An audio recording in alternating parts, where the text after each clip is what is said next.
Daniel Schneiderman, he's the Deputy U.S. Program Director at the International Crisis Group. He also worked for the National Security Council in the Obama administration, did a stint at the State Department as well, so he knows the ins and outs of all of this.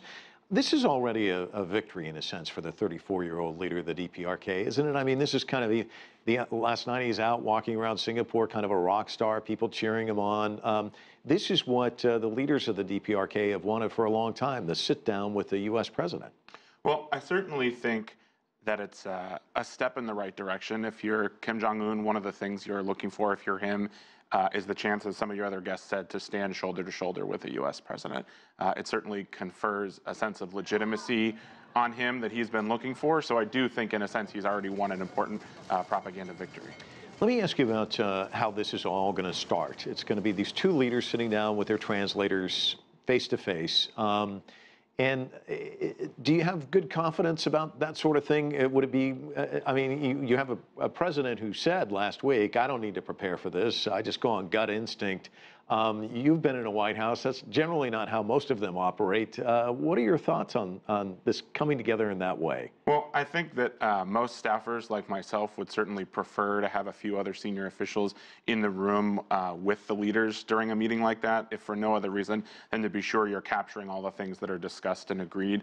The reality is, though, with only 45 minutes and consecutive translation happening between both sides, I'm assuming the discussion won't be in English. That's actually not a lot of time for leaders to talk. It doesn't mean that the president won't be able to get a sense of where Kim Jong-un stands on some of these issues, but I think it's probably because there will be what I'm imagining will be a lot of senior officials coming in for a more expanded meeting immediately afterwards. A chance to follow up on and restate whatever was discussed in the small group meeting. Li-Ling Tan in her story talking about Joseph Yoon. He's left that position. He was the point person to deal with the DPRK. We haven't had an ambassador to South Korea for some time for the United States. It seems like a lot of the people that should be in place weren't, and there's been this criticism that this has been kind of hastily thrown together. What are your thoughts on that? I mean, this has been a protracted event between these two countries. Do you think that this administration is ready?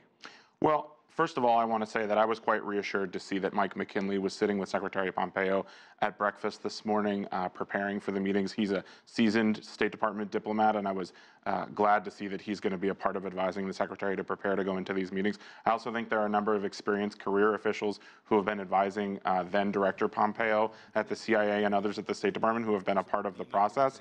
That said, these summits are complicated. They do take time to prepare. Ideally, you would have had more time and more runway to be able to work out details of what will be discussed and what will be agreed between the two leaders in advance. What will be agreed to, do you think? Well, I think what success looks like for a meeting like this is that the leaders smile, they shake hands, they take a picture together, and then they let their experts agree on a process where they can talk about next steps, when they'll meet again, and just being able to understand that this is going to be a long, drawn-out process that's going to be very complicated, and that's what I think success looks like in a meeting What does like each this. side want?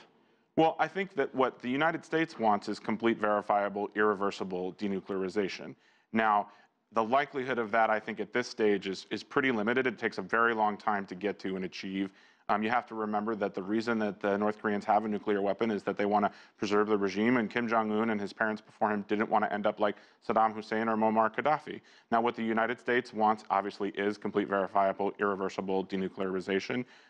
And for them, that means getting inspectors in there, getting a process going. That's, again, a long and complicated thing, given how deep the North Korean nuclear program is and how long it's been in place. And the DPRK, they probably want the U.S. forces gone. Sure. I think for them, what this is a little bit more complicated. And again, they've already achieved one of their aims in having a propaganda victory and being seen as an equal to the United States, being able to sit with the president in a meeting. That's a victory in and of itself. But what they want in the long process, I think they'd like political, security, and economic guarantees. Daniel Schneiderman, a pleasure having you on. Thanks so much. Thank you. Appreciate it.